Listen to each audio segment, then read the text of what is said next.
આજના મુખ્ય અને અગત્યના સમાચાર વિશે ફટાફટ જાણી લી તે પહેલાં જો તમે અમારી ચેનલમાં નવા હોય અને સબસ્ક્રાઇબ ના કરી હોય તો સબસ્ક્રાઇબ કરી લેજો।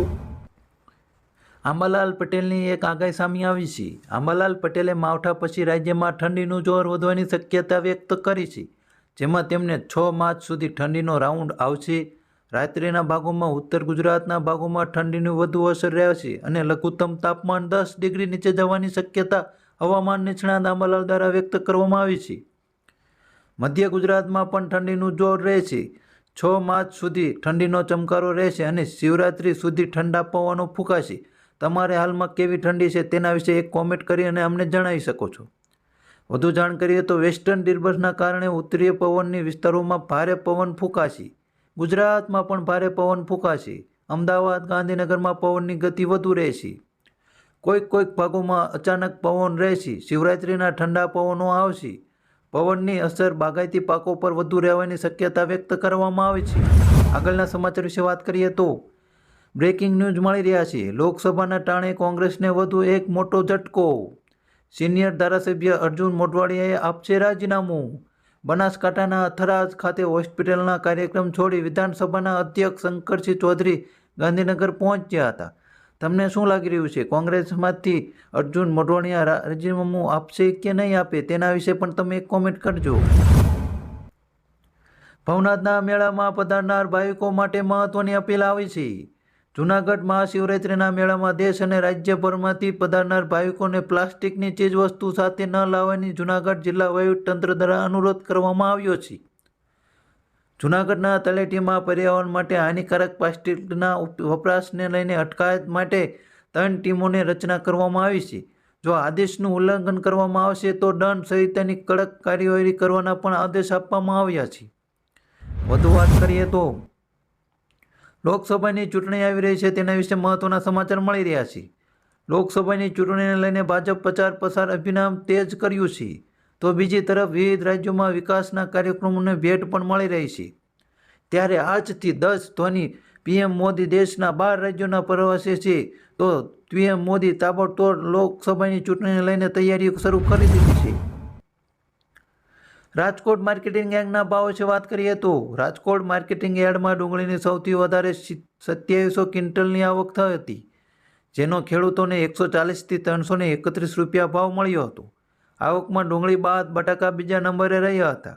બટાકાની 2500 ક્વિન્ટલ આવક સામે ખેડૂતોને 200થી 325 રૂપિયા ભાવ મળ્યા હતા। બટાકાની સાથોસાથ ટમેટાના પણ પાકમાં 1170 ક્વિન્ટલ આવક થઈ હતી, જેમાં ખેડૂતોને એક મણના 200થી 300 રૂપિયા ભાવ ખેડૂતોને મળ્યા હતા। જ્યારે લસણની 1250 ક્વિન્ટલની આવક હતી, જેને ખેડૂતોને 1450થી 2351 રૂપિયા ભાવ મળ્યા હતા। સોનાના ભાવને લઈને મહત્વના સમાચાર આવી રહ્યા છે। સોમવારે સોના અને ચાંદીના ભાવમાં ફરી ફેરફાર જોવા મળ્યો હતો। 4 માર્ચ 24 કેરેટ સોનાના 10 ગ્રામની કિંમત 64,080 રૂપિયા અને 22 કેરેટ સોનાની કિંમત 58,740 રૂપિયા થઈ હતી, જ્યારે ચાંદીની કિંમત 73,500 રૂપિયા પ્રતિ કિલોની બોલાઈ રહી છે। હાલમાં સોના ચાંદીના ભાવ વધે તેવી શક્યતાઓ દેખાઈ રહી છે। નીતિન પટેલનો મહાભંગ। પૂર્વ નાયબ મુખ્યમંત્રી નીતિન પટેલ મહેસાણા બેઠક પરથી ઉમેદવારી પત્ર ખેંચી કહ્યું કે કેટલાક કારણોસર મેં મહેસાણા બેઠક પર ઉમેદવારી નોંધાવી હતી। હાલ પસંદગી પ્રક્રિયા હજુ ચાલુ જ છે, પરંતુ મેં મારી દાવેદારી પરત ખેંચું છું। તેઓ પણ નોટિસ મોકલી અને તેમને એક સોશિયલ મીડિયા પર એક નોટ એમને જાહેર કરી દીધી છે। મહાશિવરાત્રિના મેળાને લઈને મોટી અપડેટ આવી રહી છે। જૂનાગઢનો જત પ્રખ્યાત શિવરાત્રિનો મેળોને 5 માર્ચથી લઈને 8 માર્ચ સુધી ચાલવાનો છે, જેમાં લાખો લોકો મુલાકાત લે છે। ત્યારે આ મેળામાં 7 ડીએસપી, 23 પીઆઈ, 117 પીએસઆઈ, 1084 પોલીસ જવાનો તથા 136 ટ્રાફિક જવાનો, 529 હોમગાર્ડ, 596 જીઆરડી, 180 એસઆરપી જવાનો તથા 30 સીટ ટીમ માટે મૂકવામાં આવી રહ્યા છે। આ બંદોબસ્તમાં જૂનાગઢ, રાજકોટ અને ભાવનગર રેન્જમાં આવતા તમામ જિલ્લાઓની પોલીસ સ્ટેન્ડ બાય પર કરવામાં આવશે અને તેમને ચાંપતી નજર રાખવાના પણ આદેશ આપી દીધા છે। જૂનાગઢમાં મહાભીડ થવાની પણ શક્યતા છે, જ્યાં ભવનાથનો મેળો જત પ્રખ્યાત છે। તમે પણ એક મુલાકાત લઈ શકો છો। મહત્વના સમાચાર આવી રહ્યા છે। ગુજરાતમાં બદલાતા વાતાવરણ વચ્ચે હવામાન વિભાગની મોટી આગાહી સામે આવી છે। વાત જાણે એમ છે કે રાજ્યમાં કમોસમી વરસાદને લઈને હવામાન વિભાગે આગાહી કરી છે. હવામાન વિભાગે જણાવ્યું છે કે વેસ્ટર્ન ડિસ્ટર્બન્સ 1 માર્ચે સક્રિય થતાં કમોસમી વરસાદ રહેશે. હવામાન વિભાગની આગાહી મુજબ વેસ્ટર્ન ડિસ્ટર્બન્સ 1 માર્ચ સક્રિય થતાં કમોસમી વરસાદ પડી શકે છે. આ સાથે દરિયાકાંઠા વિસ્તારોમાં કમોસમી વરસાદ રહેશે અને 10 થી 12 કિલોમીટરની ઝડપે પવન પણ ફૂંકાઈ શકે છે. આગળના સમાચાર વિશે વાત કરીએ તો ચૂંટણીને લઈને મહત્વના સમાચાર આવી રહ્યા છે. લોકસભા ચૂંટણી પહેલા કોંગ્રેસને એક બાદ એક ફટકા પડી રહ્યા છે. આ દરમિયાન ગઈકાલે નારાયણભાઈ રાઠવાએ રાજીનામું આપ્યા બાદ કેસરિયા ધારણ કરી લીધો છે. આ દરમિયાન હવે ઉત્તર ગુજરાતથી કોંગ્રેસ માટે ચિંતાજનક સમાચાર સામે આવી રહ્યા છે.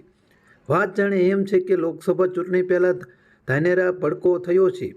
વિગતો મુજબ ધાનેરાના પૂર્વ ધારાસભ્ય જોતા પટેલ કોંગ્રેસમાંથી રાજીનામું આપ્યું છે. આ તરફ અન્ય એક મોટા સમાચાર છે અને હવે દાખલા તરીકે વર્તમાનના ધારાસભ્ય ક્રાંતિ ખખડી પણ રાજીનામું આપી શકે છે. લોકસભા ચૂંટણીની તારીખવાળો મેસેજ ખોટો અફવા છે. મહત્વના સમાચાર મળી રહ્યા છે. લોકસભાની ચૂંટણીની તારીખનો સોશિયલ મીડિયા વાયરલ થયેલો મેસેજ ખોટો સાબિત થયો છે. તારીખોના મેસેજને લઈને કેન્દ્રીય ચૂંટણી પંચે કરી સ્પષ્ટ. વાયરલ મેસેજ 12 માર્ચે તારીખ જાહેરનામું, 28 માર્ચ સુધી ઉમેદવારી અને 19 એપ્રિલ મતદાન યોજવાનો દાવો હતો. 22મી મીએ રોજ પરિણામ જાહેર થવાનો પણ દાવો કર્યો હતો. તમામ તારીખો ખોટો છે તેવી ચૂંટણી પંચ દ્વારા સ્પષ્ટ કરવામાં આવી છે. આ મેસેજ ખોટો છે. આગળના મહત્વના સમાચાર વિશે વાત કરીએ તો બનાસકાંઠામાં પાલનપુર પાસે 3ની તીવ્રતાનો ભૂકંપનો આંચકો નોંધાયો છે. ભૂકંપનું કેન્દ્ર બિંદુ પાલનપુરથી 51 કિમી દૂર નોંધાયું છે. મોડી રાત્રે 11:06 આવ્યો તો આંચકો. હાલમાં કોઈ જાનહાનિની માહિતી સામે આવી નથી. આગળના મહત્વના સમાચાર ફટાફટ જાણી લઈએ તો કપાસના ભાવને લઈને મહત્વના સમાચાર સામે આવી રહ્યા છે. કપાસના ખેડૂતો માટે ફેબ્રુઆરી મહિનો સારો રહ્યો છે તેવું સાબિત થયું છે. આપણા માર્કેટિંગ યાર્ડમાં કપાસની આવકો ઘટવા સામે ફરી સારા કપાસે પ્રતિ 20 કિલો રૂપિયા 1600 થી 50ની સપાટીએ પકડી લીધી છે. હજુ પણ ભાવ વધે તેવું લાગી રહ્યું છે. ખાંડી કપાસમાં ફેબ્રુઆરી મહિનામાં દરમિયાન 3500 થી 4000નો વધારો થયો છે.